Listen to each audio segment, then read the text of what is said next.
Grabando. Ahora sí, bueno, Jairete, como siempre digo, estamos grabando ya. Bueno, voy a responder primero a la pregunta de José y bueno, justo surgió en la conversación que estábamos teniendo y después sí voy a contestar las preguntas de Luisa, pobre que si no, no le contesto más. La pregunta de José, ¿qué relación hay o qué diferencia tiene, o si es muy diferente el griego moderno al griego antiguo? Bueno, la gran diferencia que ustedes van a notar, que ustedes pueden llegar a notar, es en la pronunciación. ¿Sí? Nosotros adoptamos una pronunciación que es más bien de tipo práctico, ¿sí? ¿Por qué? Porque la finalidad, ¿cuál es? La finalidad es que ustedes puedan llegar a leer los textos griegos, ¿sí? Entonces, al aplicar, digamos, las reglas de pronunciación que adoptamos, un poco es, digamos, en parte retoma ciertos aspectos de esa pronunciación antigua y al mismo tiempo es práctica porque permite un mejor manejo de la ortografía. Ahora, si ustedes me preguntan, digamos, yo uso la pronunciación esta que usamos, la uso por obligación, ¿sí? No por convicción real. Si ustedes si yo pudiera hacerlo, si yo fuera el único profesor, lamentablemente no lo soy, no, digo, puedo, no sé, ¿no? Lamentablemente digo, pero para ustedes más que nada, no por mí. O sea, a mí me encanta trabajar con Alejandra, con Filomena y demás, o sea, eso está por descartado. Eh, pero, mm, pero bueno, yo por ejemplo soy un convencido de que se debería usar la pronunciación moderna, entre comillas. Y lo digo moderna entre comillas para enseñar antiguo porque eh, hay un tema, digamos, la pronunciación que nosotros llamamos de griego moderno tiene sus orígenes en la antigüedad. E incluso cada vez estoy más convencido, después de revisar artículos, trabajos, inscripciones, que los errores ortográficos que tenían muchas veces los griegos antiguos en las inscripciones darían cuenta de que esa pronunciación que nosotros llamamos moderna ya estaba apareciendo en la antigüedad, incluso remontándose a una época tan antigua como puede ser el siglo IV antes de Cristo, o sea, la época de Aristóteles. Posiblemente Aristóteles ya hablaba griego como un griego actual. Y uno puede decir, bueno, pero la lengua cambió, evidentemente, a lo largo de 2500 años es imposible que una lengua permanezca de la misma manera. Por supuesto, ¿sí? Por supuesto, lo que pasa es que tal vez el cambio haya sido mucho más eh, mucho menor del que normalmente los lingüistas o los fonetistas piensan, ¿sí? O los profesores de griego. Debo decir, la mayoría de los profesores de griego adoptan el sistema que nosotros usamos. Muy pocos usan griego antiguo, usan la pronunciación, entre comillas, digo, moderna del griego antiguo, eh, pero bueno, es lo que hay. Ahora sí, digamos, esa es la primera diferencia que podemos ver entre antiguo y moderno, o sea, la pronunciación, ¿sí? Justamente una forma de ver menos diferencias entre antiguo y moderno es justamente adoptando la pronunciación que llamamos moderna, mal llamamos moderna, para el griego antiguo. Y ahí se verían muchísimas menos diferencias, o sea, porque uno podría ver ese, eh, ¿cómo decirte? Esa actividad o esa pronunciación en acto. De hecho, la pronunciación moderna es mucho más fluida, ¿sí? Piensen que la diferencia básica es que los diptongos, nosotros la mayoría los pronunciamos con un sonido doble, pero en la pronunciación, entre comillas, digo, moderna, los sonidos de los diptongos ya son sonidos simples. ¿Sí? Entonces, por ejemplo, nosotros leemos, por ejemplo, la palabra aistesis, la leemos de esa manera. pero en griego moderno se leería estisis, estisis. Además que el sonido de la eta, sobre todo, cambia ahí. ¿Sí? Eso ahí tenemos ahí hay una diferencia importante.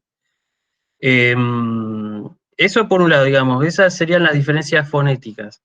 Las diferencias morfológicas, digamos, en la morfología, en la estructura de las palabras, es que se ha simplificado.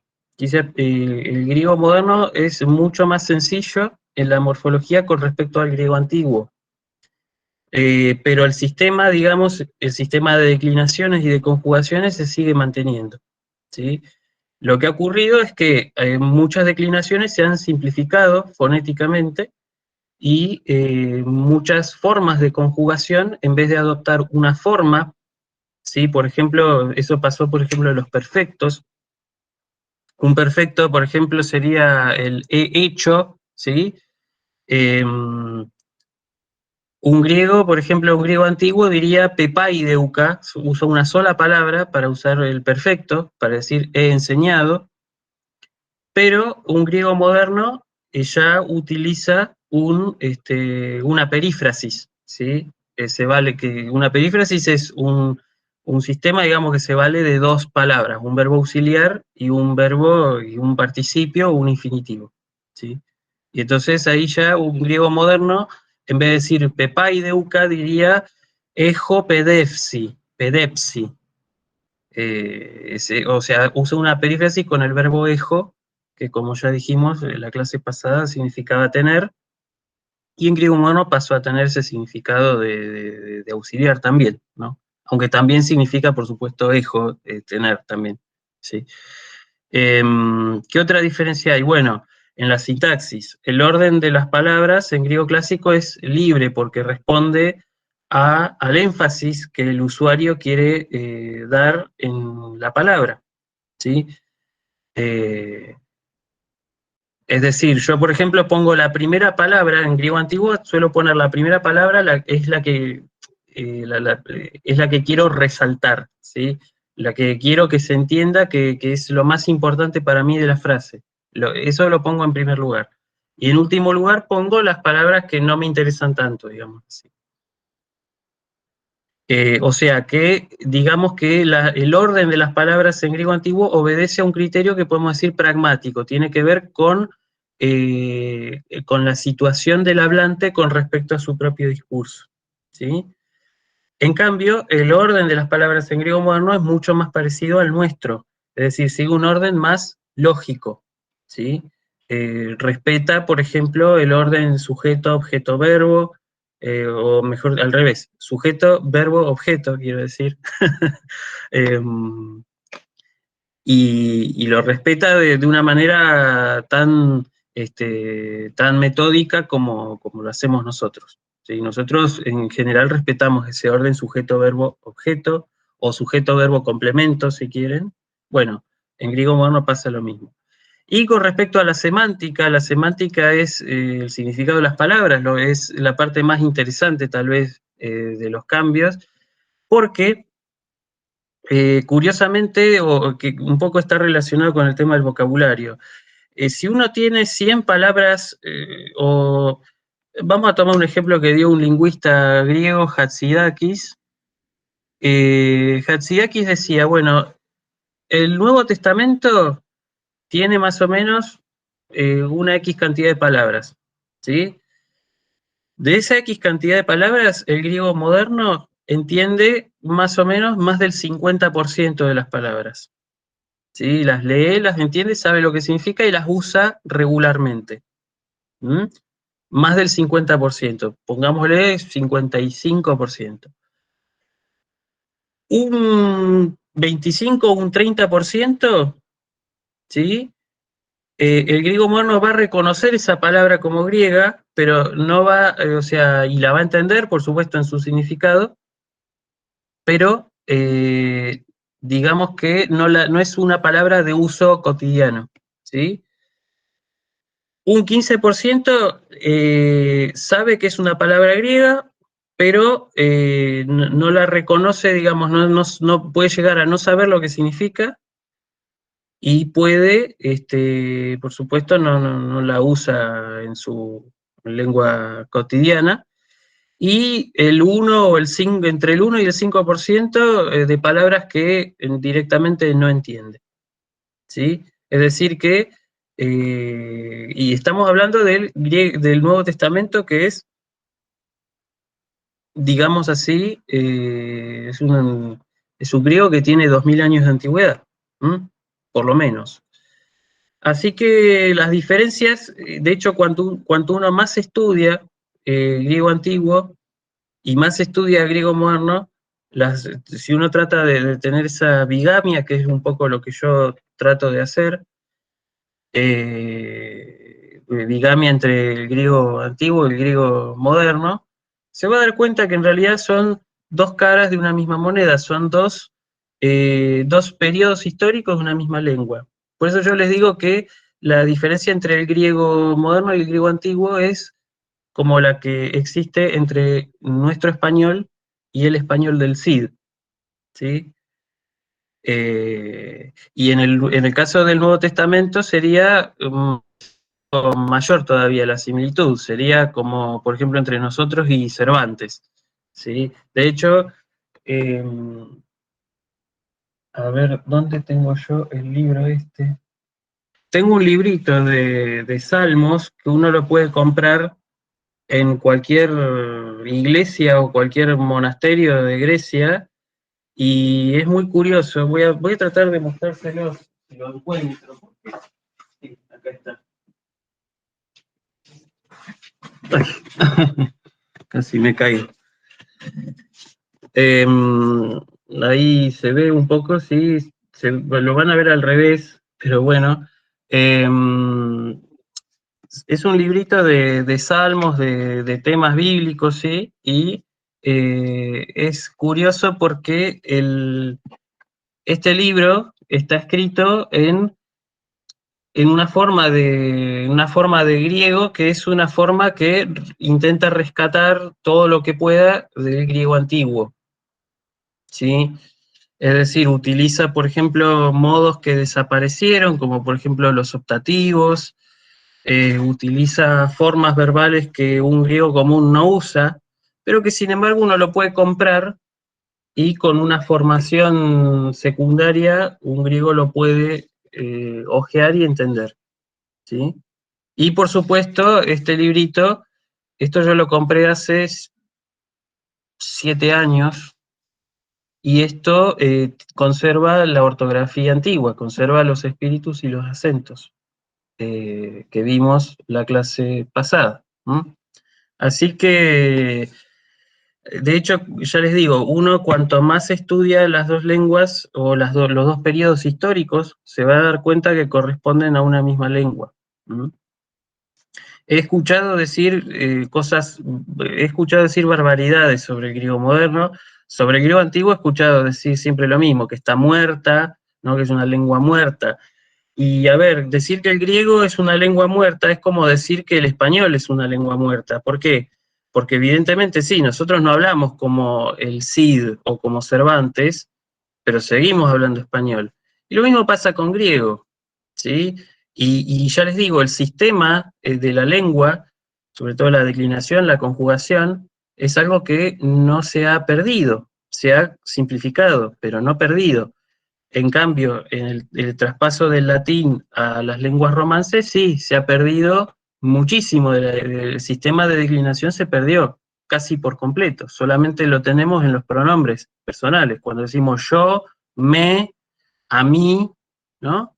Nada más. Ahí, es el único resabio de declinación que nosotros nos quedó. ¿M? O sea, el sistema de la lengua cambió completamente. ¿M? Silvana había hecho un comentario que creo que, a ver, mm, profe dice, se debería ir con un diccionario todo el tiempo porque por más que sepamos las letras, lo difícil es reconocer las palabras. No entiendo a qué te referís, supongo que es porque tal vez por la mismas, digamos, por la misma simplificación fonética es posible que sí, que a veces se pase. pueda pasarte que vos por ahí entendés una palabra y tal vez es otra porque suenan lo mismo. Eso puede pasar, pero ahí depende siempre del hilo de la conversación que uno vaya teniendo con un griego, ¿sí? Con una griega, ¿no? Este, y dice en latín, leíamos si hay cierta similitud en algunas palabras del español, pero en griego son muy distintas. Bueno, ese es el otro aspecto que quería clarificar, el de la semántica. Hay muchas palabras que ya les digo que son las mismas, pero también hay palabras que, si bien son las mismas, el significado fue cambiando un poco con respecto al griego moderno. Es el caso, por ejemplo, de la palabra timé que dijimos el otro día, ¿sí? Timé significaba tanto honor como precio. Hoy en día significa más precio que honor. ¿Sí? Hoy uno puede decir timí en el sentido de honor, pero sobre todo el valor primordial que tiene es el de precio. Lo mismo pasó con la palabra kalos, el adjetivo para decir bello. En antiguo, o sea, tanto en antiguo como moderno, kalos significa bello y bueno. Pero ¿qué pasa? Se invirtieron. En antiguo, kalos significa más bello que bueno, pero son dos conceptos que están muy asociados. En cambio, en griego moderno, kalos significa sobre todo bueno, más que bello. Porque para decir bello tenés otras palabras, ¿sí? Tenés, por ejemplo, oreos, que si yo lo pronunciara a la antigua sería joraios, ¿no? Eh, por ejemplo, homorfos, que significa de buena forma, sería, ¿no? Para decir bello. Eh, es decir, muchas palabras han desplazado sus significados originales, muchas palabras han expandido su campo semántico, ¿sí? Digamos, lo que abarca una palabra. Muchas palabras se han especializado, se han restringido, y solamente muy poquitas han cambiado, ¿sí? Y si han cambiado de significado es porque responden a vicisitudes históricas, ¿sí? Sobre todo, por ejemplo, se me ocurre la palabra demos, ¿sí? Que demos nosotros la usamos en griego antiguo, se usa en el sentido de pueblo. En griego moderno pasó a significar municipio, dimos, ¿sí? O dimos es el municipio, ¿sí? ¿Eso qué significa? Que evidentemente la palabra tiene cierto valor, digamos, tenía cierto significado, pero que por la circunstancia histórica se fue, digamos, restringiendo digamos, ¿cómo se dice? La extensión semántica, ¿no? Por decirlo de alguna manera. Eh, pero bueno, de hecho, he escrito, o sea, he escrito sobre la cuestión. Tengo me hice una vez un apuntecito con 100 palabras griegas y consulté diccionarios de griego antiguo y de griego moderno, el Vox para el antiguo y el de Pedro Olaya para el moderno. Muy buen diccionario el de Pedro Olaya, por cierto. Y ahí uno puede ver en qué cambió la palabra. Y se va a sorprender porque, ya les digo, el 80% de las palabras no ha cambiado, ¿sí? Y diría que el 50% no cambió en nada o en casi nada. Este, así que sí, ya les digo, eh, puede pasar eso de que uno por ahí confunda los significados, pero una vez que uno entiende digamos, la diferencia, va a entender que forman parte de un proceso que se dio a lo largo de la historia, ¿sí? Bueno, se me fue media hora con esto, pero me parecía que valía la pena aclararlo. Yo en algún momento voy a dar una clase sobre historia de la lengua para que lo vean un poco mejor. Ahora sí, yo me gustaría, ya que estamos grabando, me gustaría responder ahora sí, finalmente, a las preguntas que tenía Luisa para hacerme, que son más relativas a los ejercicios que veníamos haciendo. Así que, Luisa, te escucho. Bueno, si tenés un momentito, si no, te hago las preguntas y vos te fijas si... Por favor, sí, sí. Una duda que me surgió el otro día en la clase que yo estuve, ¿no? No fue el lunes, sino la vez anterior, Es el tema de la separación en sílaba de las palabras, porque vi que, por ejemplo, en una palabra la iota quedaba solita, o en otras palabras por ahí la separación es, cada sílaba por ahí empieza con una vocal, y después la consonante, cosa que no tiene nada que ver con el castellano, y dudé de cuál es la regla para separar en sílaba y no equivocarme, ¿no? Hay una palabra, por ejemplo, que es la perienai, que es el Sí, significado. peri y enai, sí. Bueno, y esa queda una iota sola en la separación, y como Sí. que me llamó la atención que quede de esa forma. Y Bien, también bien. lo que decía, ¿no? Que una vocal va primero en la sílaba que queda separada. Claro. Bueno, eso es una pregunta muy, muy buena. En el caso de peri y enai, nosotros tenemos, es una palabra, a ver, que tiene peri y enai. Tiene 5 sílabas, ¿sí? 5. Las primeras dos es un prefijo, peri, ¿sí? Ahí tenés fácil porque es la unión de una consonante con una vocal, ¿sí? Es como es como en castellano. Ahora bien, como peri es un prefijo, ¿sí? Todo lo que sigue después va a ser en la sílaba distinta, ¿sí? Es decir, que la sílaba se separa no solo por la unión consonante-vocal, sino también por una cuestión de morfología, de decir prefijo, raíz, ¿no? En la distinción entre prefijo y raíz, en esa línea, digamos, entre prefijo y raíz, se separa también la sílaba. Sí. La iota sí, efectivamente queda sola, porque vos tenés, después de la iota, vos tenés una epsilon, ¿sí? Peri y enai, ¿sí? Ahí efectivamente queda sola. Sí. ¿Por qué? Porque vos tenés la vocal iota seguida de una vocal epsilon, no hacen diptongo, entonces se tiene que separar, ¿sí? Por eso yo creí que no podía, porque como que queda débil, solita, suelta. No importa, no importa. Eso, o sea, esa es la diferencia que hay entre el griego y el castellano, el griego antiguo, Sí, digamos, también ¿no? Y queda, en castellano. otra palabra, por ahí queda una consonante sola. Por eso, no. No, ahí si te queda una consonante sola, no, ahí no está bien. Sí, siempre La la palabra consonante era siempre. utoi, que termina con un eh, diptongo breve. Utoi, la sí, separamos el otro día, quedaba el diptongo u, la tau sola, y hoy. no, la tau nunca puede quedar sola, sí Por es eso no. toy, claro. Ojo, Exacto, las vocales pueden quedar solas en la separación de sílabas, pero la consonante no. pero la consonante nunca. ¿Por qué? Porque la sílaba es algo que tiene que tener un sonido, y lo único que da un sonido propiamente hablando son las vocales o los diptongos, ¿sí? Pero nunca una consonante sola. Una consonante sola no puede conformar por sí misma una sílaba. La consonante siempre No, necesita de una vocal. En sí, cambio, la vocal o el diptongo es autónomo, puede estar solo, ¿sí?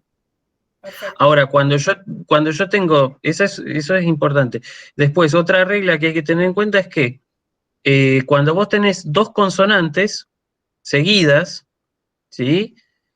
Una consonante forma parte de una sílaba y la otra consonante forma parte de la otra sílaba, ¿sí? Se separan. Por ejemplo, vos tenés la palabra, la voy a escribir en el chat para que se vea. Vos tenés, por ejemplo, una palabra como aistesis, ¿sí? Ahí vos fíjate que tenés la sigma y la zeta, ¿sí? Están juntas, Sí, pero pertenece cada una a sílabas distintas. O sea, sigma pertenece a la primera sílaba, se junta con el diptongo ai, y la zeta pertenece a la segunda sílaba, se junta con la eta. ¿Mm? sí. Esto, digamos, esto funciona siempre, salvo en los casos de que vos tenés una consonante oclusiva más líquida, ¿sí? Ustedes tienen en el PowerPoint tienen el cuadrito de la clasificación de las consonantes. Entonces, oclusivas son las consonantes mudas, ¿sí? Y las líquidas, o sea, que son 9. ¿sí? Son beta, gamma, delta, zeta, tau, phi, ¿qué más? Pi, y me faltan dos más, pero bueno, son esas 9. No las dije en el orden y ya me perdí. Beta, gamma, delta, después está kappa, sí, kappa, pi y tau, y después están phi, gi y zeta. Esas son las 9 oclusivas. Bueno, cuando esas se juntan con una líquida, es decir, una lambda y una rho, ahí las dos forman parte de una misma sílaba. Por ejemplo, ¿sí? Por ejemplo, el verbo tribo, ¿sí? Si yo lo tengo que separar en sílabas, tiene dos sílabas, o sea, tri-bo, ¿sí?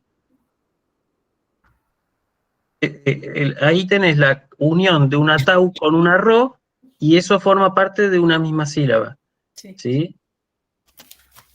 Lo mismo pasaría si yo, por ejemplo, dijera, si le añado un prefijo y digo diatribo, por ejemplo. O, sí, diatribo, que sería como discutir, perder el tiempo, ¿no? Es un verbo. Si yo tuviera que separar diatribo en sílabas, quedaría di, a, la alfa ahí queda sola, ¿sí? Y además ya es un prefijo, entonces el ya, digamos, termina ahí, entonces termina la sílaba misma. Después queda la sílaba tri, que como ya le dije, como es una unión entre oclusiva y líquida, pertenecen a una misma sílaba, y finalmente bo, así. Y tribo, entonces tiene 4 sílabas la palabra. ¿Mm? Sí. ¿Se entendió? Sí. Después, Bueno, la práctica. claro, ni hablar. Eso yo después voy a subir las soluciones a los ejercicios para que después lo puedan chequear y eventualmente me puedan hacer preguntas. ¿Sí? Pero bueno, está muy bien. Una duda que tengo con un diptongo, que no sé, capaz que lo noté mal, de la palabra jaidos. No, jaides. Bueno, ahí está, ahí era la palabra tramposa. ¿Sí? Recuerden que ese, Pongo esa. bueno, ese, ahí vos tenés, ese es la palabra Hades, ¿sí? Esa iota no se lee, es una iota que forma parte del diptongo impropio, ¿sí? Ah, Entonces yo lo leo Hades, con espíritu áspero, ¿sí? Pero no pronuncio la iota, porque es una iota adscripta, es una iota que se escribe al lado de la alfa mayúscula, ¿sí? Porque la iota no se puede escribir abajo de las mayúsculas. ¿Mm? y entonces eso siempre es así. Cada Eh, palabra que donde comienza un alfa o, bueno, se hace diptongo con alguna, si está adscrita, entonces no se pronuncia. si está escrita, al estar, digamos, al ser escrita, forma parte del diptongo impropio. Entonces, si forma parte del diptongo, forma parte de la misma sílaba, ¿sí? Claro. Entonces, si yo tengo que separar Hades, lo tengo que separar Hades, así como lo escribo en el chat. O sea que es una palabra que tiene dos sílabas. ¿No? La delta pertenece a la sílaba anterior, pertenece a la sílaba a la sílaba posterior, quiero decir, a la sílaba de la eta. ¿Mm? Sí. Porque siempre en general la consonante va primero. ¿Sí? A menos que la vocal esté sola, la consonante siempre va primero. Y la sigma, por supuesto, no puede formar por sí sola una sílaba. Entonces pertenece a la misma. ¿Sí? Sí. Eso es lo que pasa. Sí, bueno, esa justo era tramposa esa palabra, pero bueno, Sí. yo pongo trampas a propósito. Sí. Y uno se Porque, complica la cabeza. Bueno, después tengo más cositas, pero si querés la dejo y te sigo preguntando. no, bueno, está bien, está bien. Pero bueno, creo que eso te va a servir. Yo ya te digo, después voy a subir la corrección. Dejé también, a propósito, aprovecho para comentarles que dejé más ejercicios de acentuación. Y esa hojita la vamos a ver el lunes, ¿sí? El lunes porque ahí en ese apunte yo explico una regla que es importantísima que se la acuerden, que es una nueva regla de acentuación. Conforme vayamos avanzando en el aprendizaje, vamos a ver nuevas reglas de acentuación.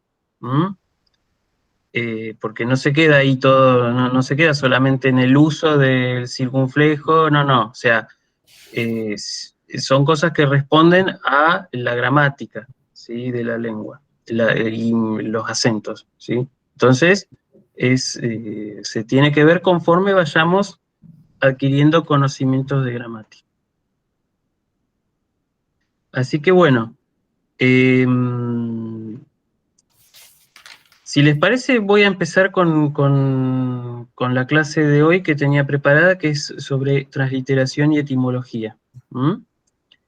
También después yo voy a subir el PowerPoint con ejercicios de transliteración y etimología. Ya en Moodle está el apunte con la tabla, ¿sí? De las convenciones. Cómo tienen que ustedes que pasar una palabra griega de distintas formas, ¿sí? Eso lo vamos a ver ahora. Pero en Moodle está el Word con la tabla de las convenciones de transliteración. Ahora voy a explicar, ¿sí? En qué consiste esa transliteración y ahí vamos a ver que hay varios tipos de transliteración. Así que yo por ahora voy a abro el Word, pero no lo voy a usar por ahora.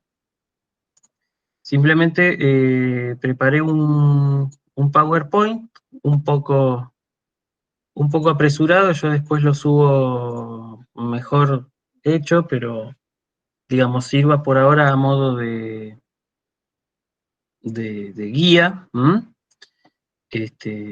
Así que voy a compartir la pantalla.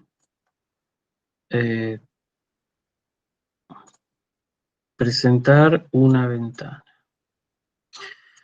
Seleccionar ventana, transliteración y etimología. Permitir. Bueno, lengua y cultura griega 2021. En teoría tendrían que ver eso.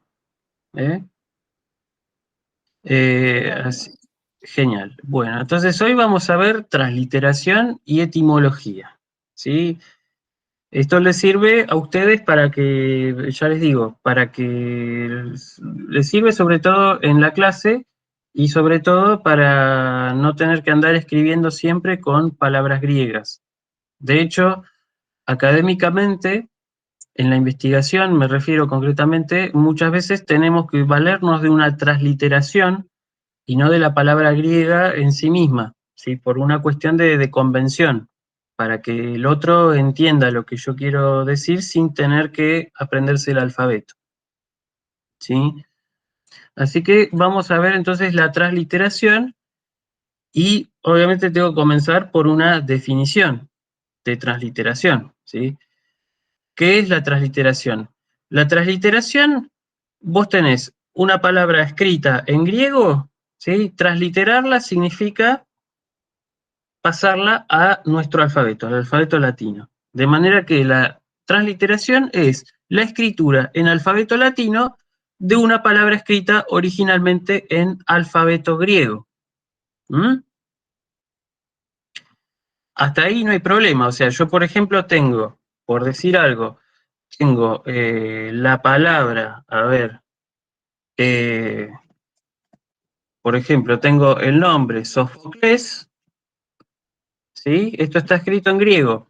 Si yo lo translitero, digo Sófocles, o sea, paso las letras griegas a las castellanas, en base a ciertas convenciones, por supuesto, ¿sí? No es totalmente arbitrario el uso de ciertas letras. Y por supuesto tampoco es arbitrario la acentuación que yo uso, el cambio de acentuación que hago del griego al castellano, ¿sí? Eso es entonces la transliteración. Y tenemos que tener en cuenta, Xavier pregunta así, ¿por qué se han cambiado tanto dónde van los acentos? Porque el acento en castellano responde a las reglas de acentuación del latín, ¿sí? En cambio, bueno, la palabra griega se rige por las reglas griegas de acentuación, que son distintas. La base de las reglas de acentuación griegas, digamos, está puesta en la cantidad de la última vocal o de la última sílaba. En cambio, en el latín, la base de las reglas de acentuación está en la cantidad de la anteúltima sílaba, ¿sí? Digamos, no voy a explicar ahora los pormenores de eso porque tiene implicaciones muy interesantes, pero básicamente donde nosotros, para decirlo muy brevemente, donde nosotros tenemos tendencia a las palabras graves, ¿sí? Los griegos tienen tendencia, justamente tienen la tendencia contraria, tienden a hacer una palabra oxítona o aguda, ¿sí? O tendencia a las esdrújulas o proparoxítonas, ¿sí? Y al revés, donde nosotros tenemos palabras esdrújulas, normalmente los griegos escriben palabras agudas o oxítonas, o también puede ser perispómenas, como el caso de Sófocles que vimos recién, ¿sí? Pero eso, bueno, obviamente para eso hay que conocer cómo se hace la transliteración y van a ver lo que pasa. Vamos a ver entonces que hay tres tipos de transliteración, ¿sí? Tenemos una transliteración directa, que digamos, es la transliteración científica, si quieren, la directa. Es decir, yo tengo una palabra griega y tengo que escribirla en castellano, no en castellano, ni siquiera en castellano, tengo que escribir esa misma palabra griega, pero con caracteres latinos, ¿sí? Es decir, no es una transliteración castellana, ¿eh? Es lo que pasa, por ejemplo, en el ejemplo de Sófocles, yo tengo la palabra así, Sófocles, y una transliteración directa de la palabra sería poner Sófocles con, bueno, acá tendría que ir un acento circunflejo, que no me va a salir, lamentablemente, pero bueno, sería una cosa así, ¿sí? Imagínenselo al sombrerito arriba de la E. Voy a tratar de, no, voy a hacer las cosas bien, voy a poner insertar símbolo, porque si no, para que quede bien explicado, si me dan un momentín, acá está. Ahí está. Esto sería una transliteración directa. Es la que se usa con la filosofía antigua, por supuesto, ¿sí? Porque ahí justamente lo interesa que uno sepa la palabra griega, pero a veces no es tan necesario saber el alfabeto griego. O sea, una transliteración directa es básicamente la misma palabra griega, pero escrita con caracteres latinos, ¿sí? Pero no deja de ser la palabra griega, ¿está claro? Eso es importante tenerlo en cuenta. Y por supuesto esta transliteración intenta ser rigurosa desde el punto de vista científico, ¿sí? Sigue convenciones que son las más rigurosas precisamente porque intentan hacer ese trasvase, solamente un trasvase de letras, pero no un trasvase de vocabulario, que es lo que pasa con las otras dos transliteraciones. Después, el segundo tipo de transliteración es la transliteración latina. ¿Qué significa la transliteración latina? No se imaginen no sé, a alguien bailando folclore o rumba o lo que sea, con un ritmo latino cualquiera. No.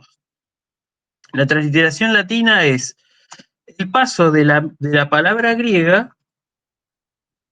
Tengo, por ejemplo, la palabra Sófocles, ¿sí?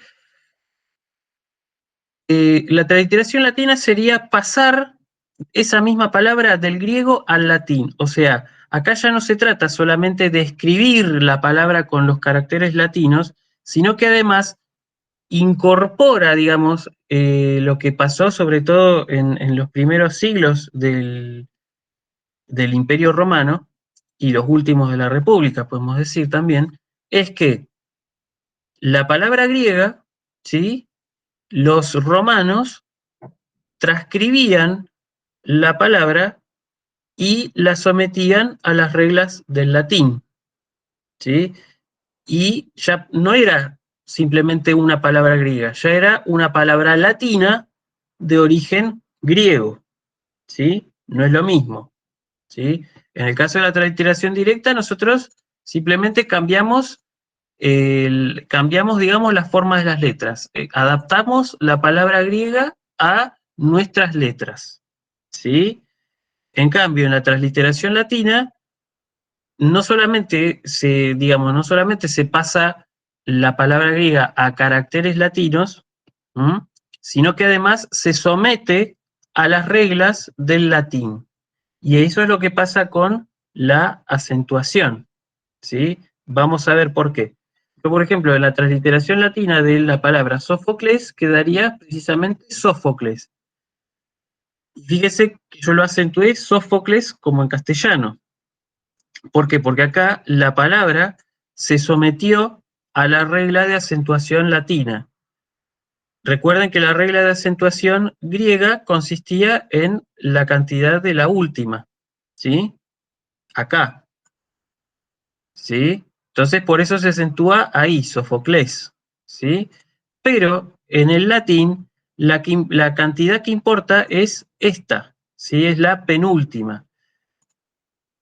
Como la penúltima letra es breve, ¿sí? ¿Por qué? Porque yo cuando la translitero del griego al latín, yo translitero una ómicron. La ómicron es siempre breve. Entonces, la palabra latina va a ser consecuentemente, esta O va a ser breve, ¿sí? Esta va a ser larga, esta va a ser breve y esta va a ser breve, tal como pasa en el griego, ¿sí? Entonces, como esta es breve, ¿sí? Yo someto, ya la palabra es una transliterada latina, entonces yo someto la palabra a las reglas del latín. Entonces, como esta es breve, la palabra se acentúa acá, ¿sí? Recuerden que en las reglas del latín, si la penúltima vocal es larga, la palabra se acentúa ahí mismo. Si en cambio la penúltima es breve, la palabra se acentúa la sílaba anterior. Y esa es la razón por la cual nosotros pronunciamos Sófocles en vez de decir Sófocles, como dicen los griegos, ¿sí? Y hoy en día el griego moderno sería Sofoclis. De hecho, tengo una anécdota curiosa con esta palabra, porque una vez en este viaje que hice a Grecia, estuve en el teatro de Epidauro y se me dio por recitar unos versos del Áyax de Sófocles, una de las tragedias de Sófocles, de memoria. Eh, yo me sabía los primeros 4 versos de memoria del Áyax, entonces me puse en el medio del teatro y me puse a recitar esos versos conforme a la métrica, ¿no? Y de repente apareció el guardia del teatro, que empezó, por supuesto, a tocar el silbato, y ahí yo traté de explicarle que, bueno, que yo simplemente quería recitar unos versos de Sófocles, y el tipo, me acuerdo, todavía me dijo así, el tipo tenía una cara de los sátiros, ¿viste? Con barba, así, todo, o sea, con los ojos bien grandes, y hasta con la expresión, y el tipo me dijo, Sofoclis, no, me dijo así, como mezclando, no sé por qué, porque yo hablaba griego, pero me mezcló el griego con el inglés. Entonces me dijo, Sofoclis, no, me dijo, y eso me va a quedar para toda la vida, porque obviamente es feo que te llamen la atención en otro país, ¿no? Pero bueno. Me acuerdo que Mario se había metido en la conversación, entonces Mario también le trató de explicar y qué sé yo, y no, el tipo no, o sea, vos podías dejar caer la monedita, normalmente la gente que va al teatro de Epidauro lo que hace es dejar caer una moneda en el centro para que se pruebe la acústica. Bueno, yo en vez de eso probé recitar unos versos, este, y bueno, me acuerdo que Constanza, por ejemplo, también estuvo en ese mismo viaje y ella también, ella se puso a recitar Calderón de la Barca. Constanza, ustedes no la conocen, es la ayudante de griego que ahora está de licencia. Este, pero bueno, ella viajó también conmigo, se recitó La vida es sueño de Calderón de la Barca, imagínate. Y ahí ya también, viste, el guardia eh, reaccionó con hostilidad. Pero en mi caso concreto, la reacción fue más fuerte. Y me dijo, Sofoclis, no. Dije, bueno, debo haberlo pronunciado bastante mal porque si no, no hubiera aparecido el guardia, pienso yo. Pero bueno, en fin. Transliteración directa y transliteración latina. Y ahora sí vamos a la transliteración etimológica castellana, que es precisamente ya la palabra transliterada del griego al castellano. Por supuesto, en el 99% de los casos, sucede que la palabra castellana no viene directamente del griego, ¿sí? Sino que pasa primero por el latín, ¿de acuerdo? Entonces yo, por ejemplo, tengo la palabra Sófocles, pero digo Sófocles, sí lo translitero en castellano, ¿sí? Le coloco, digamos, someto la palabra a las reglas del castellano, ¿sí? Que a su vez, muchas de esas reglas del castellano vienen del latín. Entonces, por eso se llama transliteración etimológica castellana, porque no se trata solamente de pasar la palabra griega a los caracteres latinos, sino que además se trata de incorporar esa palabra al, al léxico castellano. Entonces ya ahí la palabra se vuelve una palabra castellana de origen griego. Y como ya digo, el 99% de las palabras castellanas de origen griego pasaron por el tamiz, si quieren así, del latín. ¿Sí? Es como que la palabra castellana, digamos, que viene del griego, es como una suerte de hamburguesa. ¿Por qué? Porque vieron que para hacer una hamburguesa primero la tienen que, obviamente tienen que matar a la pobre vaquita y después procesar la carne. Bueno, ¿qué pasa? Con la transliteración latina es como matar a la vaca, digamos, ¿sí? O sea, se pasa la palabra griega, se pasa al latín. Entonces pasa a ser una palabra latina de origen griego. Pero después hay otro, digamos, un segundo procesamiento, ¿sí? Por el cual se hace la hamburguesa, que viene a ser la palabra castellana, para decirlo, para hacer una comparación burda, ¿no? Pero son como, o sea, la palabra castellana necesariamente pasó por dos procesos, ¿sí? En cambio, la palabra latina pasó por un solo proceso, ¿sí? Y la transliteración directa se trata de reproducir fielmente en caracteres latinos la palabra griega, ¿sí? Esa es la diferencia. ¿Se va entendiendo hasta acá? ¿Alguna pregunta, alguna consulta? ¿Mm? Bueno, seguimos entonces. Por supuesto, vamos a ver un poco más en detalle cada cuestión, ¿no?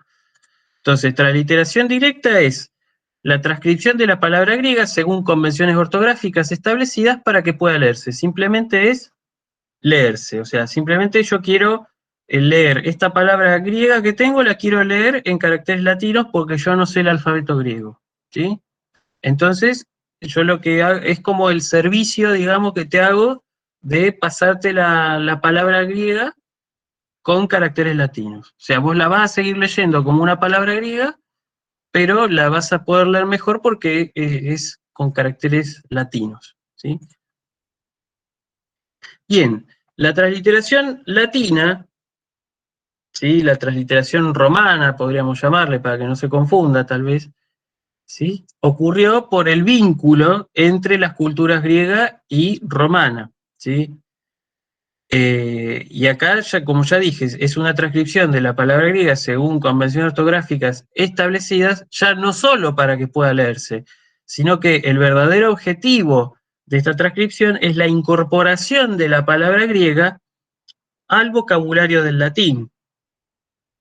Y lógicamente esa incorporación comporta la modificación no solo de algunas de sus reglas, como ya lo vimos en el caso del acento, ¿sí?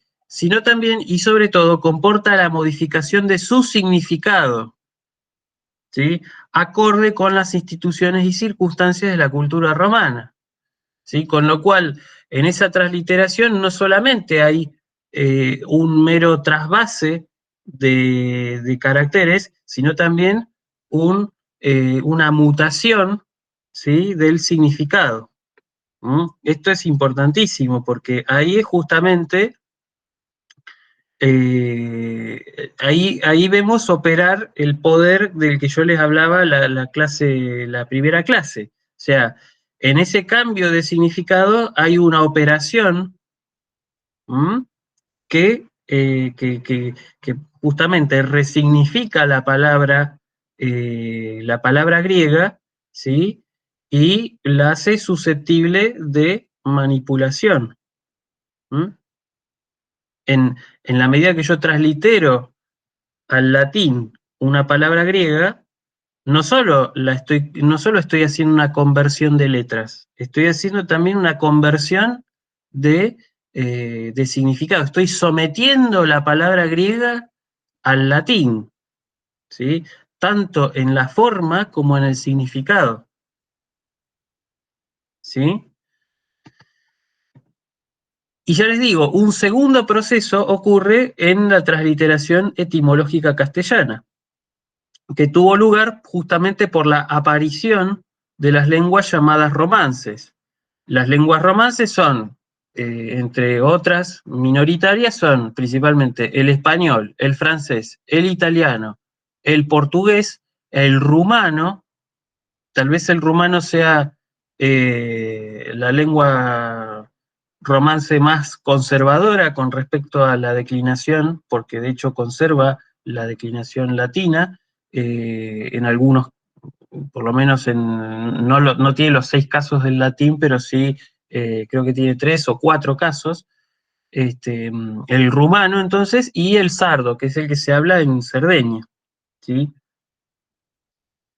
Entonces, ya les digo, se transcribe, acá ya no se, en la transliteración etimológica castellana, no se transcribe directamente la palabra griega, sino que lo que se translitera es la palabra latina, de origen griego, por supuesto, al castellano, ¿sí? Justamente el verdadero objetivo de esta transcripción es la incorporación de la palabra griega al vocabulario del castellano. Y esto obviamente comporta no solamente una modificación de la forma. Yo, por ejemplo, tengo la palabra latina de origen griego, Sófocles, fíjense que está escrita con PH. Nosotros en castellano no usamos la PH, usamos la F. Entonces, cuando la paso al castellano, queda con F, Sófocles. Y además le agrego el acento gráfico, ¿sí? Pero esto no solamente comporta, no es una mera transposición de forma, como ya digo, sino que opera también, en muchos casos, una transposición de significado, ¿sí? No es lo mismo la democratía griega que la democracia latina y, finalmente, la democracia en español, ¿sí? Fíjense que hubo dos pasos, digamos así, pero ya en esos 2 pasos cambió totalmente el significado de la palabra. Originalmente la democracia era el gobierno del demos, era era una democracia de tipo directa, no era una democracia representativa. En cambio, la democracia, que en el concepto que nosotros usamos, en el concepto de democracia está el aspecto representativo. Es decir, yo elijo a 50 tipos, de todos los millones que somos, elijo a 50 para que nos representen, ¿sí? En cambio, en la democracia griega, en la democracia directa, lo que pasaba era que cada ciudadano se representaba a sí mismo. Entonces, por eso se hacían grandes asambleas, ¿no? Se hacían grandes declamaciones públicas, porque cada ciudadano representaba, digamos, representaba políticamente sus propios intereses, ¿sí? Entonces, esto es un ejemplo ilustrativo de lo que sucede con las transliteraciones, ¿sí? O sea que ya en el caso de la transliteración etimológica castellana, entonces hay una etimología. En el latín también, podríamos llamarlo también transliteración etimológica latina, ¿sí? Pero bueno, en el caso del griego al latín, el traspaso fue, digamos, el traspaso fue mucho más directo y más, con mayor cantidad de palabras, ¿sí? Porque el latín y el griego son lenguas hermanas. Entonces, había comunicación entre la cultura griega y la cultura romana, entonces era frecuente el intercambio, digamos así, de vocablos, ¿sí? Así como hubo fuerte influencia del vocabulario griego en el latino, también ocurrió al revés, ¿sí? También hubo influencia del latín hacia el griego, ¿sí? Que esto no es un aspecto tan conocido de la etimología. Pero efectivamente lo hubo, ¿sí? Y todavía tiene, como se dice, todavía tiene influencia en el griego moderno. Les voy a poner un ejemplo para que lo veamos muy claramente y con una palabra de uso muy común como la palabra casa.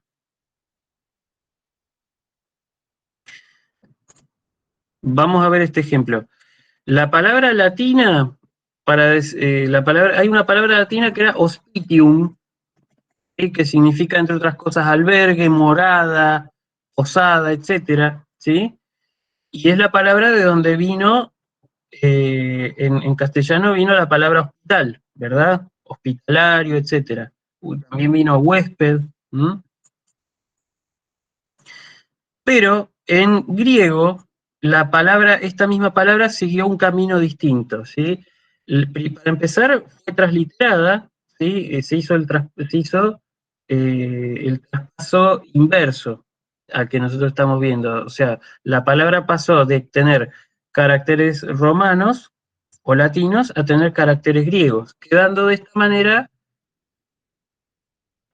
hospition, ¿sí? Y esta palabra, hospition, ¿sí? Fue, digamos, evolucionando, se fue desarrollando a lo largo de la lengua griega hasta pasar a significar casa y a escribirse stiki, ¿sí? Stiki es la palabra griega moderna para decir casa, y es una palabra que viene del latín. Ya no se usa la palabra oikos, que era la palabra para decir casa en la antigüedad. La palabra oikos se sigue usando en griego moderno, se dice de hecho ikos, pero tiene un significado mucho más reducido que el de casa. La palabra para decir casa propiamente en el sentido de vivienda es spiti, que viene, ya les digo, del latín hospitium, ¿sí? Ahí tenemos un ejemplo de la influencia que tuvo la lengua latina sobre la griega, ¿sí? Que es más rica y mayor de la que se piensa. Es decir, que no solamente los griegos les pasaron palabras al latín, sino que también ocurrió lo contrario, ¿sí? Bueno, más o menos este es un pantallazo, ¿sí? De la transliteración.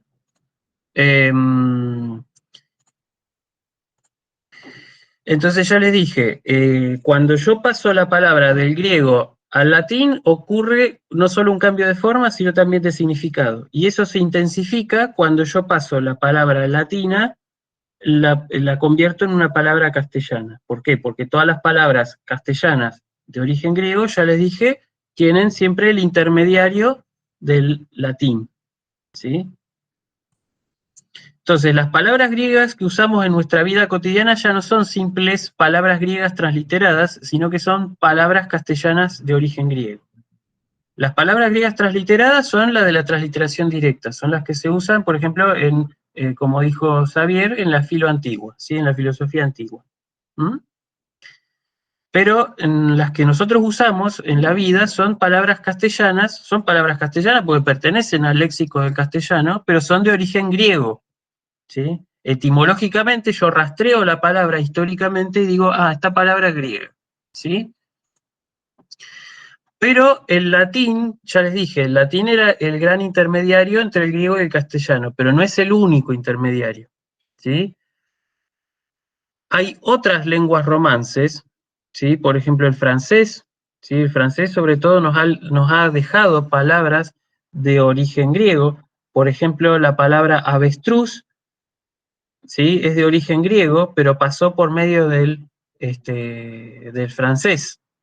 Ni siquiera pasó por el latín, pasó directamente por el francés. O sea, el francés tomó la palabra griega y nosotros, o sea, los españoles, tomaron la palabra del francés, ¿sí?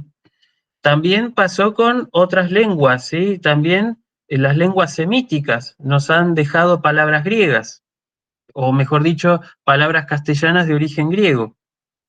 ¿Sí? En ese caso ya el intermediario no fue el latín, sino que, por ejemplo, lo fue el árabe o el siríaco. Es lo que pasa, por ejemplo, con la palabra química, ¿sí? La palabra química, originalmente, en su origen más primordial, es una palabra griega, pero, pero pasó por el intermediario del árabe, ¿sí?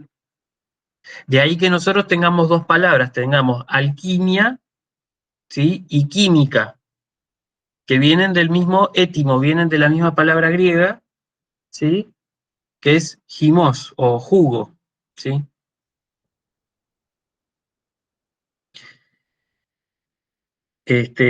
Por supuesto, las transliteraciones del francés al castellano o del árabe al castellano, por supuesto que siguen otras convenciones que no vamos a ver, ¿sí? A nosotros nos interesa, sobre todo, las que tuvieron como intermediario al latín, ¿sí? ¿Por qué? Porque, sobre todo por una razón, porque la transliteración del griego al latín, ¿sí? Se valió de reglas muy precisas y bien delimitadas. Es decir, no solamente se respetó un criterio exclusivamente fonético, ¿sí? Se respetó sobre todo un criterio ortográfico, más que fonético. En cambio, en las transliteraciones desde el francés o desde el árabe, predominó el criterio fonético, ¿sí? O sea, yo escribo la palabra en castellano como me suena a mí, ¿sí? Sobre esto hay un librito, sobre toda esta cuestión, sobre las palabras de origen griego en el castellano, hay un libro que está escrito por Jorge Bergua Cabero, ¿sí? Que se llama Los helenismos del español, ¿sí? Es de la editorial Gredos, se puede conseguir, me parece que se puede conseguir digital, en PDF. Yo lo recibí como regalo de Navidad, así que fíjense lo maniático que soy, ¿no? Fue un regalo de mi papá. Es un libro que tiene más o menos 250 páginas, y ahí explica con mucho tecnicismo, por supuesto, como corresponde a los lingüistas y filólogos españoles, eh, qué pasó con las palabras castellanas de origen griego, pero que ya les digo, han tenido distintos intermediarios, ¿sí? Bueno, ¿hay alguna duda con respecto a esto que acabo de dar sobre la transliteración? Bueno, si no hay dudas, voy a pasar a hablarles ahora sí del concepto de etimología, ¿sí? La palabra etimología ya lo vimos, pero lo vuelvo a repetir, digamos, la etimología, ¿qué es? Es justamente rastrear históricamente la proveniencia de una palabra, ¿sí? Un ejemplo lo tenemos en la etimología de la palabra etimología, justamente, ¿sí? La palabra etimología, digamos, si yo hago una explicación etimológica de la palabra etimología, viene del griego, ¿sí? Es una palabra griega, como todas las palabras que terminan en logía, viene del griego. ¿Mm? La palabra étimos, ¿sí? Que los voy a escribir en el chat con caracteres griegos. Étimos significa verdad, significa verdadero, ¿sí? Es otra forma de decir verdad. ¿Mm? Ustedes conocen la palabra, por ejemplo, tal vez los que hacen filosofía conocen la palabra aletheia, que es la palabra para decir verdad, y de ahí se deriva un adjetivo que es alethés, que significa eso, verdadero, pero también étimos significa lo mismo, significa verdadero. ¿Mm?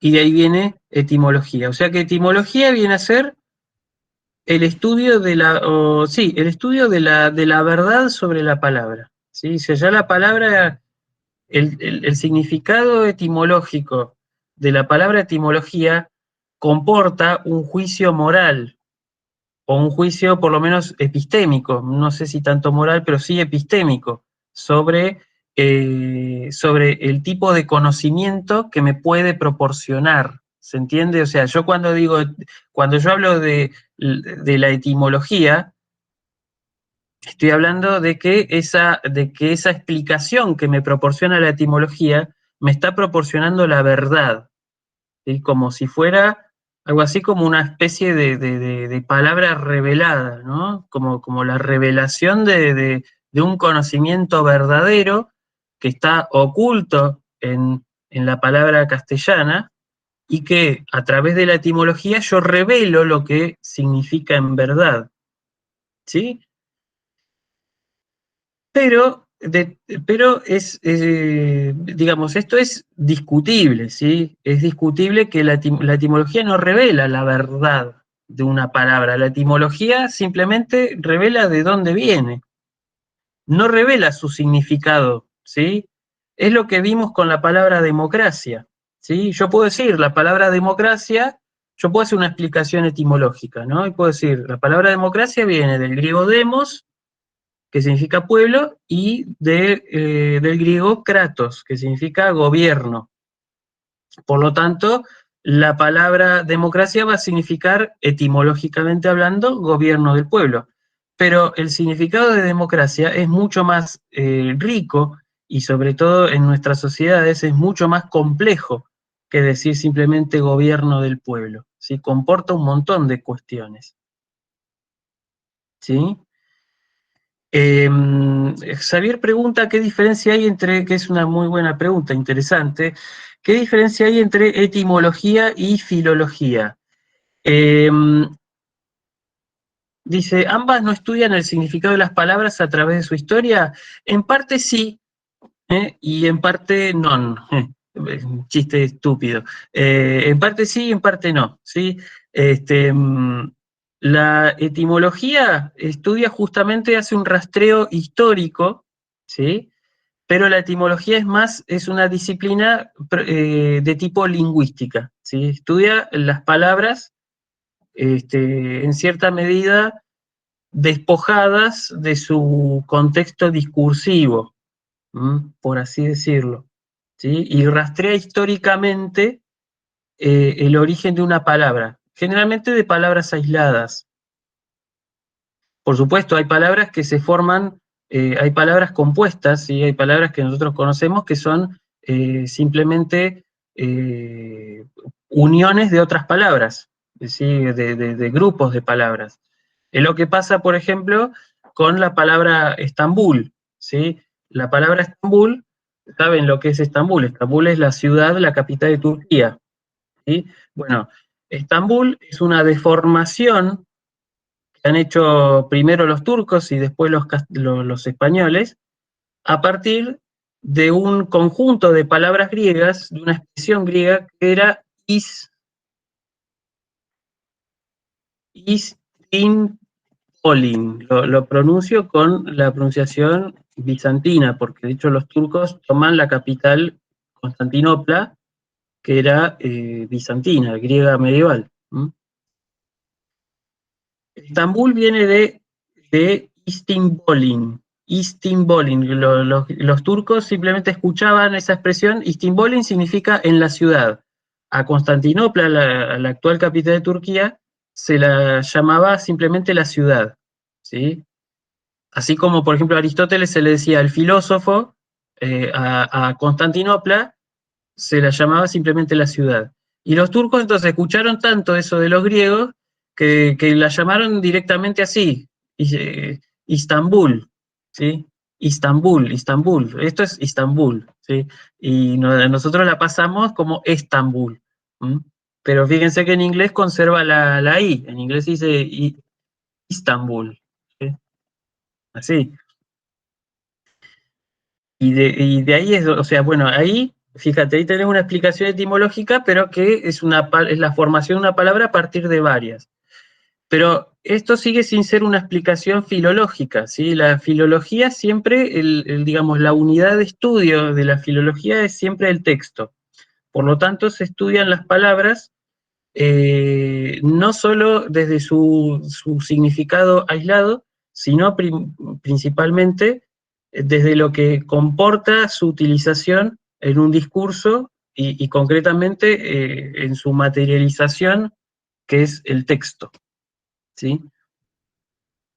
Eso es la filología, ¿sí? Yo, por ejemplo, puedo incorporar una explicación etimológica, ¿sí? En una explicación filológica. Yo puedo decir, por ejemplo, si en un discurso, no sé, por decir un ejemplo, ¿no? En un discurso del primer ministro turco aparece la palabra Estambul, yo puedo decir, sí, bueno, Estambul viene de, ¿no? Viene de la palabra, de la expresión Istinbolin, que significaba en la ciudad, ¿sí? Pero la explicación filológica no se agota ahí, ¿sí? Justamente lo que toma es todo el contexto para dar cuenta de otra suerte de explicación, ¿sí? Y ya les digo, no toma la filología nunca toma la palabra aislada, ¿sí? Siempre lo toma, generalmente los estudios filológicos suelen ser estudios sobre textos, generalmente sobre textos escritos, también por supuesto se puede hacer filología de textos reproducidos audiovisualmente hoy en día, pero siempre hay un documento en el cual se basa y siempre se analizan las palabras en función de digamos, se analiza la parte en relación con el todo, por así decirlo, ¿no? Además, cabría decir otra cosa también, que la filología comporta dos partes importantes, digamos. Una es la ecdótica, es decir, la edición o el restablecimiento del discurso del texto original, ¿m? En base a los documentos materiales que yo poseo, ¿sí? Por ejemplo, yo tengo un códice del siglo XV, yo veo que por ahí los copistas tuvieron errores de ortografía, entonces la labor del filólogo en la ecdótica, en la edición del texto, es precisamente devolverle la ortografía correcta. ¿Mm?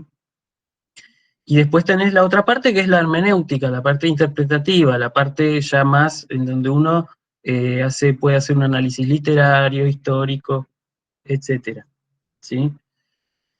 Eso sería básicamente. Eh, Podría estar más tiempo hablando sobre esto, pero me parece que baste con lo dicho ahora. Volviendo entonces a la etimología, ¿sí? la definición, vuelvo a la definición de etimología, es el origen de las palabras, de su existencia, forma y significado, ¿sí? Y la especialidad lingüística encargada de estudiar este origen. O sea, yo puedo decir, por ejemplo, o sea, la etimología mm, es por ejemplo, en el caso de democracia, la etimología es decir, viene de demos y kratos. ¿Sí? Eso es hacer la etimología. Pero también la etimología es la ciencia misma, ¿m? Que explica las etimologías, justamente. O sea, la etimología, entre paréntesis, en su sentido de ciencia, explica las etimologías, en el sentido de dónde vienen las palabras, ¿no?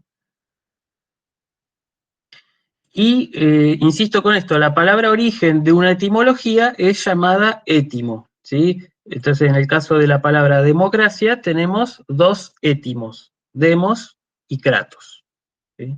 Son los componentes primigenios de donde viene cada palabra, ¿sí? Bueno, obviamente hice un pequeño excurso sobre la importancia del estudio de la etimología. Aproximadamente el 20% de las palabras castellanas tienen su origen en la lengua griega, ¿sí? Y un poco repito lo que dije en la primera clase. Todos los seres humanos hablamos un poco de griego, aun cuando no lo sepamos. Por su prestigio cultural, el griego clásico logró expandirse por todo el orbe, ejerciendo influencia sobre otras lenguas. A veces, esa influencia, como ya dije, era directa, como por ejemplo la que ejerció el griego sobre el latín o sobre el árabe. Y muchas veces, la mayoría de las veces es indirecta, como pasa con el castellano, el inglés o el japonés. En el caso del castellano tenemos de intermediario al latín, muy poquitas veces al árabe, ¿sí? Y menos todavía al francés.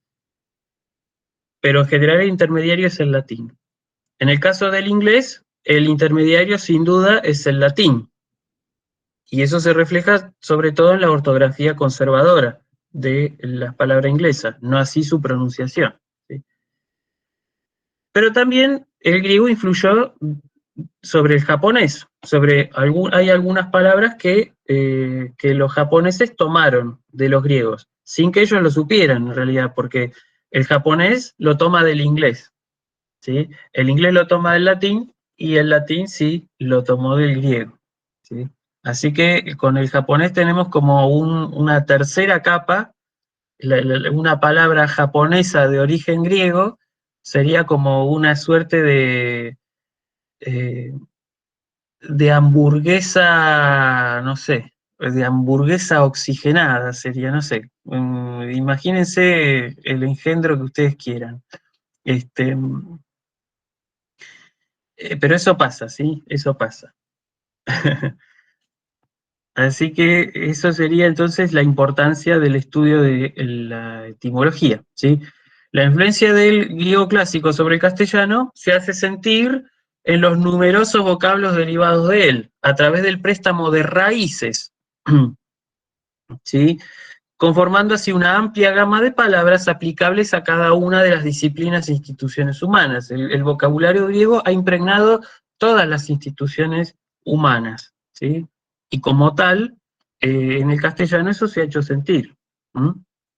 Es muy raro que exista una lengua en la cual no haya al menos una influencia indirecta del griego, ¿sí? Es muy raro. Eh, tal vez la lengua china pueda ser alguna excepción a esto, ¿sí? Ya que la cultura china es otra cultura milenaria, ¿sí? Y yo la verdad que mi conocimiento de chino es mínimo, nulo, así que no podría decirlo. Pero bueno, no solamente el griego clásico, digamos, lo voy a decir al revés. El castellano no solamente tomó raíces, ¿sí? Como pasa, por ejemplo, con la palabra democracia, que uno tiene demos y kratos. No solamente tomó una raíz, ¿sí? Sino que también tomó prefijos y también sufijos, ¿sí? En los prefijos, sobre todo, tenemos el prefijo peri, ¿sí? Cuando nosotros decimos el perímetro de un cuadrado, por ejemplo, ¿no? Ahí tomamos el prefijo peri, ¿m? O sea que no se trata solamente de una raíz. Ahí tenemos un prefijo peri y una raíz, metro. Sí, metro es una raíz, que viene de metron, precisamente.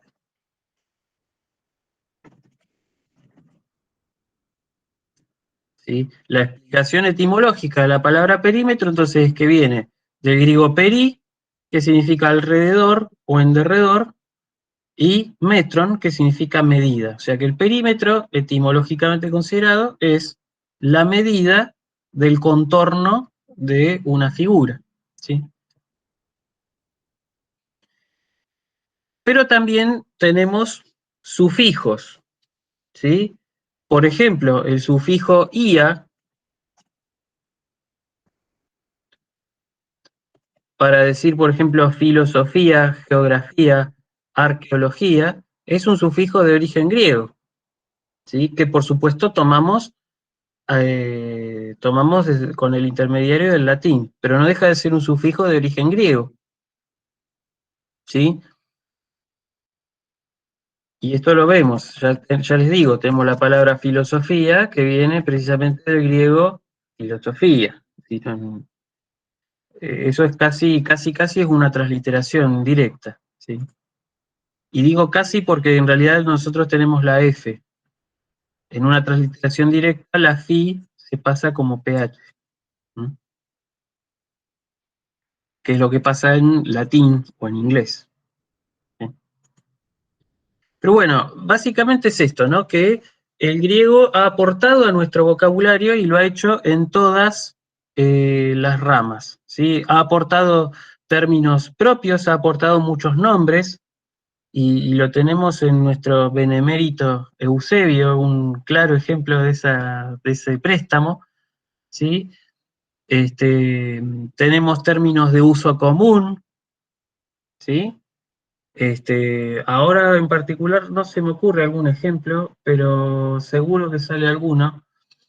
Este, Términos disciplinarios de distintas disciplinas, ¿sí? Como puede ser, eh, por decir, no sé, la mitología, eh, el comercio, ¿sí?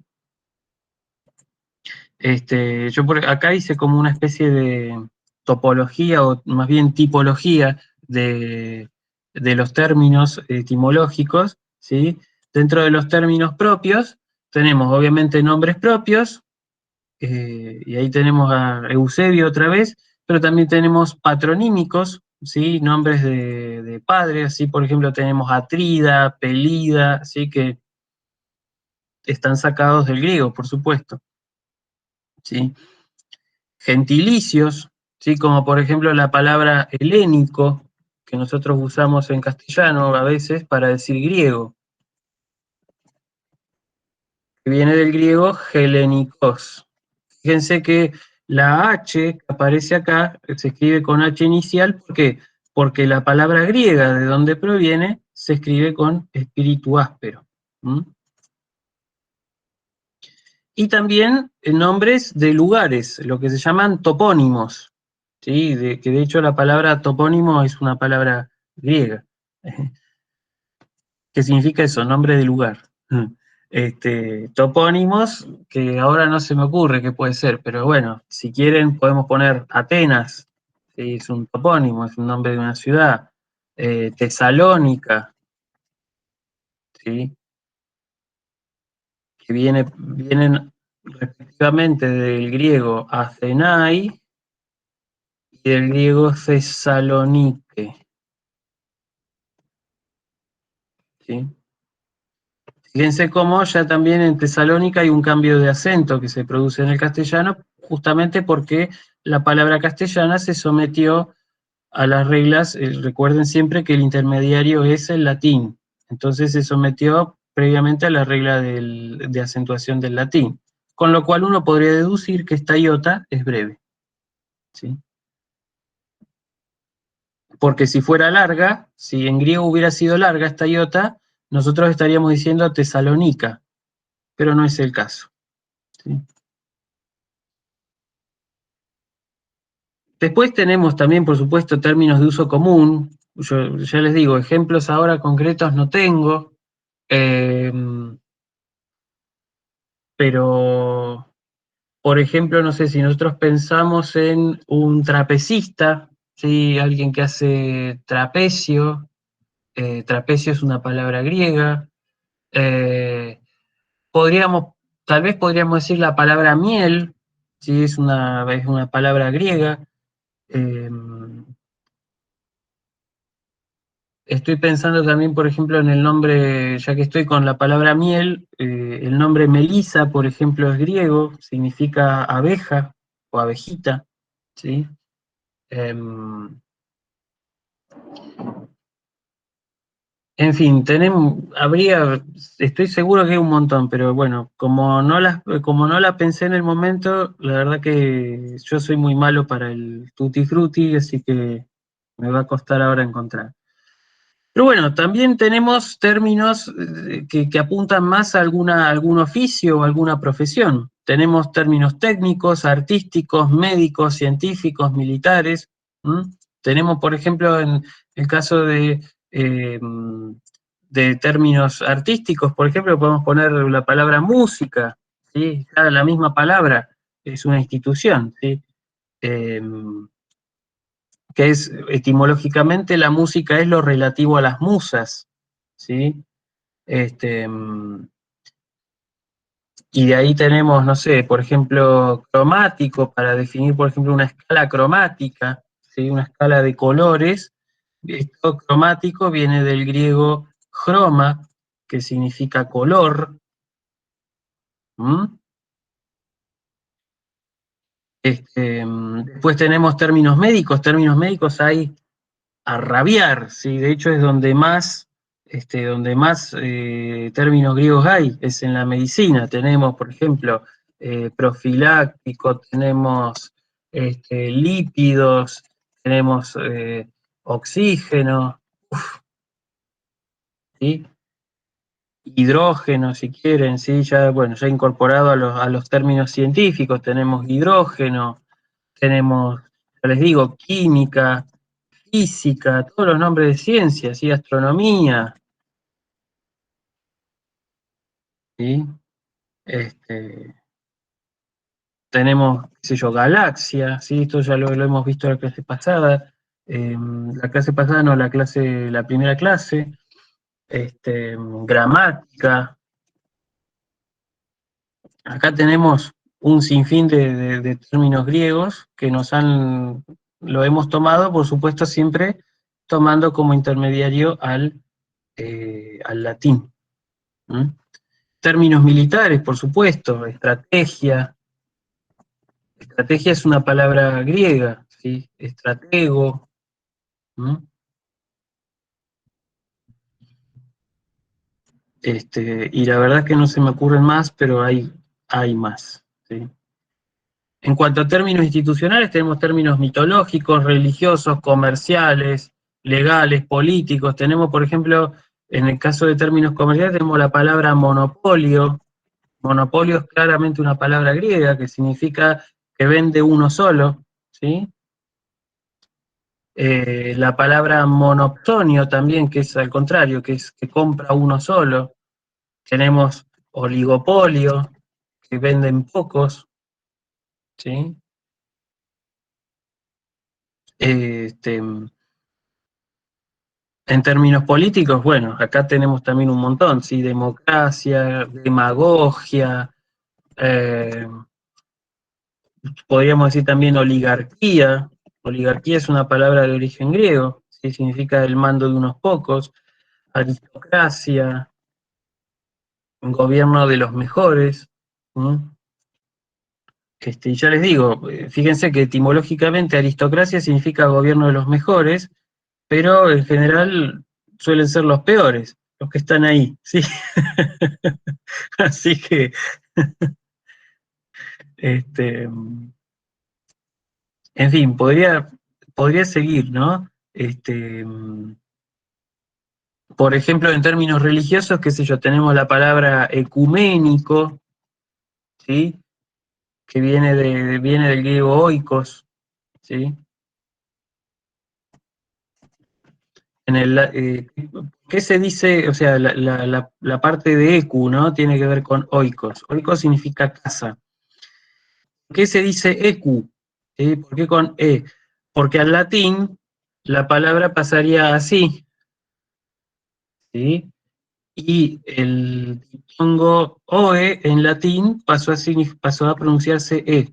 Por eso nosotros decimos ecu, ¿sí? Y de esta misma raíz oikos tenemos otras palabras. Tenemos, por ejemplo, economía, ecología, ¿sí? Y todas vienen de oikos.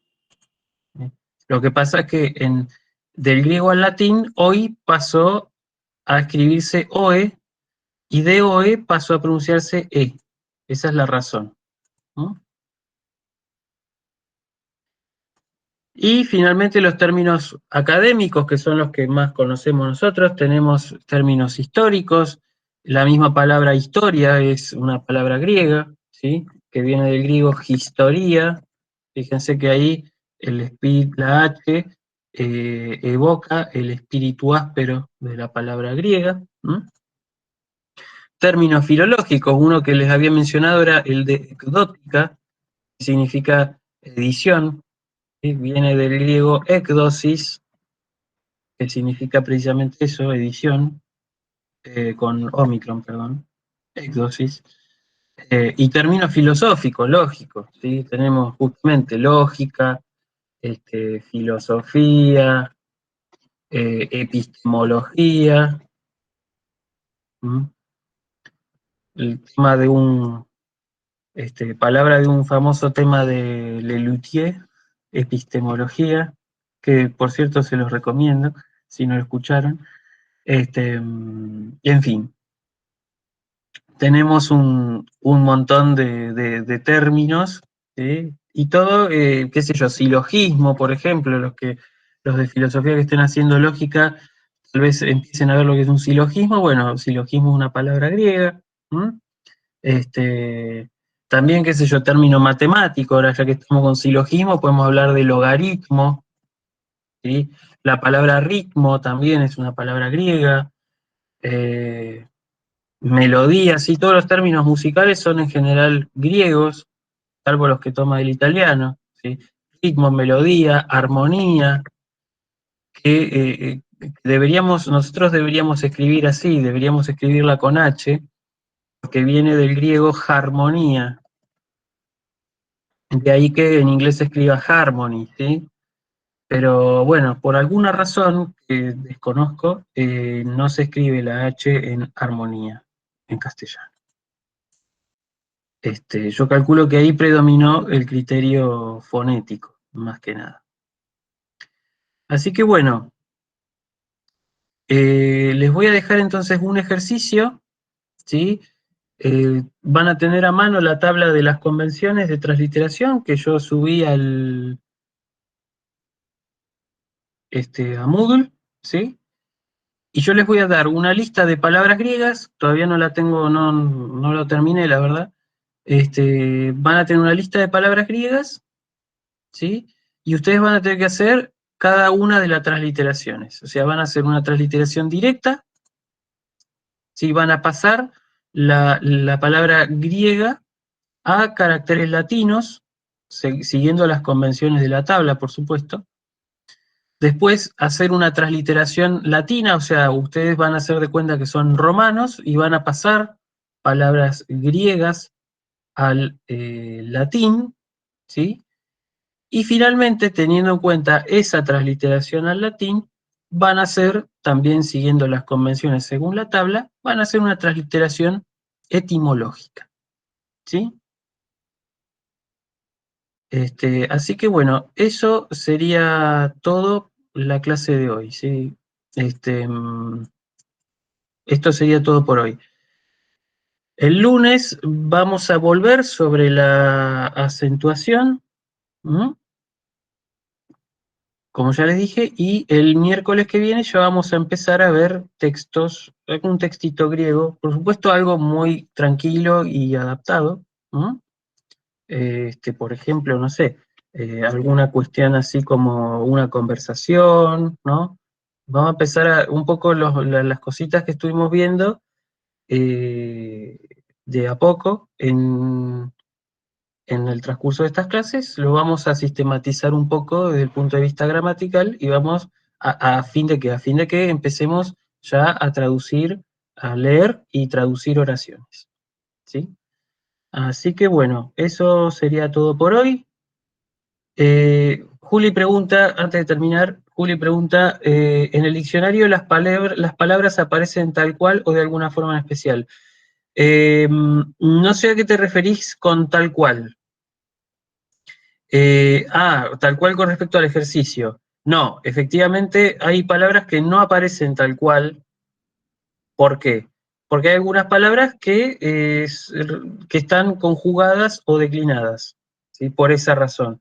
Pero bueno, eso lo podemos, cuando el lunes hagamos la puesta en común, eso, las que no sepan o las que se pudieron dar cuenta, perfecto. Y las que no se pudieron dar cuenta, no tienen por qué, digamos, darse cuenta, porque efectivamente ahí operaron algunos cambios en la palabra que ustedes no saben todavía. Así que eso lo vamos a ver el lunes, ¿sí? Así que bueno, eso sería todo por hoy, muchachos.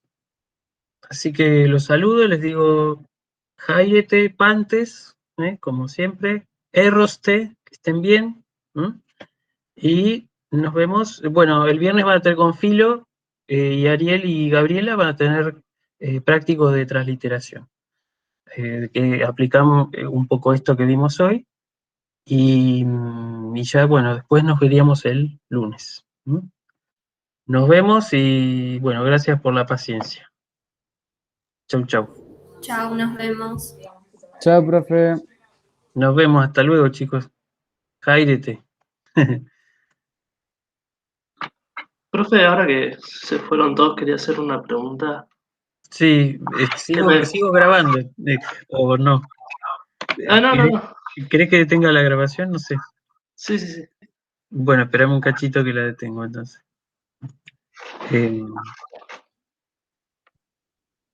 ¿Cómo se hace? Acá. Detener.